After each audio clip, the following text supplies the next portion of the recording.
Hej och välkommen Stefan. Tack. Idag ska vi prata om avtal som rättslig grund. Det stämmer. Ja, vi håller på att gå igenom olika rättsliga grunder, de viktigaste.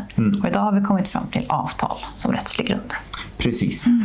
Det är en väldigt bra grund att använda. Jag tror att du har utnämnt den till din favoriträttsliga grund, va? Det stämmer. Det stämmer.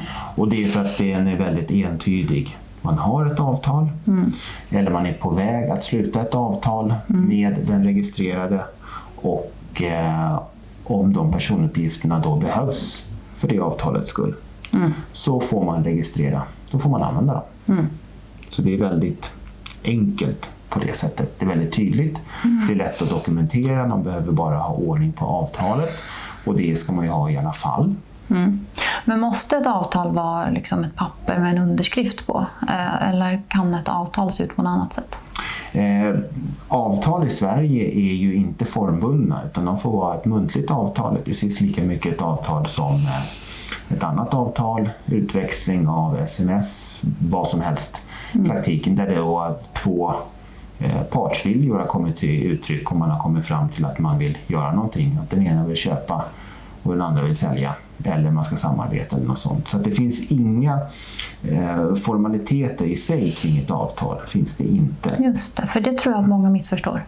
Många tror att ett avtal är ett kontrakt. Men ett avtal kan alltså vara att man har fyllt i ett formulär på en hemsida eller att man har ringt och pratat med varandra på telefon. Eller? Ja. Alltså har du uttryckt en vilja och jag har uttryckt en vilja, vi har liksom kommit fram till någonting.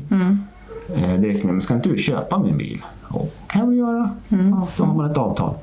Det är inte konstigare än så. Så ska man komma överens om pris och alla sådana där övriga villkor. Men det finns inga formaliteter, det gäller ju inte bara GDPR utan det finns inga formaliteter kring ett avtal förutom fast egendom och sådär.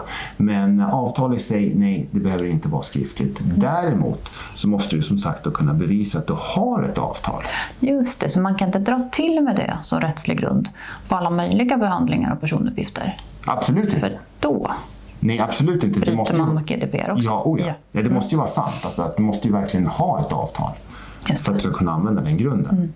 Men det utgår ifrån att man har.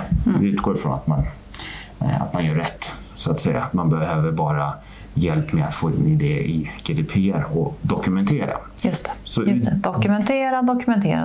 Ja, så ur den aspekten, det måste man ju alltid göra. Bevissäkra som det heter på ett annat språk. Men det måste man alltid göra. Men det är då särskilt viktigt för att visa att man följer GDPR så måste man ha en dokumentation över vad man har gjort. Och den dokumentationen måste man ju då även kunna hitta när man behöver det. Just det, så man måste dokumentera var dokumentationen av avtalet finns. Ja, just det. Precis. Och hur kan man göra det då på ett ganska enkelt och smidigt och prisvärt sätt? Datakollen. Datakollen är en jättebra idé faktiskt för att göra just det. Ja, men bra. Ja. Men du, med den lilla knorren så tar vi väl och rundar av för idag.